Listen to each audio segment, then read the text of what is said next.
కాబట్టి ఇటువంటి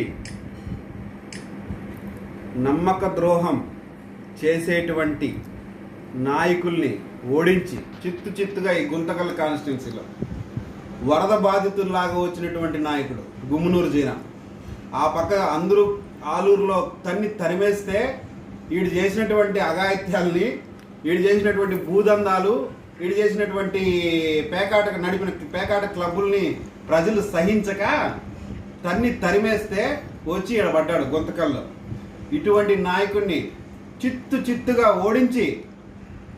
చిత్తుగా ఓడించి మనందరి మనిషి, మంచి మనిషి, సౌమ్యుడు అయినటువంటి వెంకట్రామరెడ్డి అన్నని గెలిపించి అఖండ మెజార్టీతో గెలిపించి ఆయన్ని శాసనసభకు పంపించి,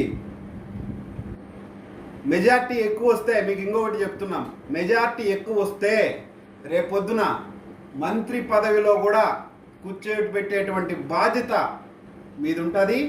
ఖచ్చితంగా జగన్మోహన్ రెడ్డి గారు ఆలోచన చేసి ఆయనకి మంత్రి పదవి కూడా వచ్చేటువంటి అవకాశం ఉంది. కాబట్టి మంత్రి పదవి వస్తే ఆయన అభివృద్ధి మరింత వేగంగా చేస్తాడనేటువంటి నమ్మకం ఉంది. కాబట్టి ప్రతి ఒక్కరూ కూడా ఫ్యాన్ గుర్తుపై ఓటేసి ఎంపీ అభ్యర్థి అయినటువంటి శంకరనారాయణను అన్నని, ఎమ్మెల్యే అభ్యర్థి అయినటువంటి వెంకటరామరెడ్డి అన్నని గెలిపించి అఖండ మెజార్టీతో, మామూలుగా కాదు అఖండ మెజార్టీతో గెలిపించి జగనన్న గిఫ్ట్గా ఇస్తారని ఆశిస్తూ మరొక్కసారి మన గుర్తు ఫ్యాన్ గుర్తు.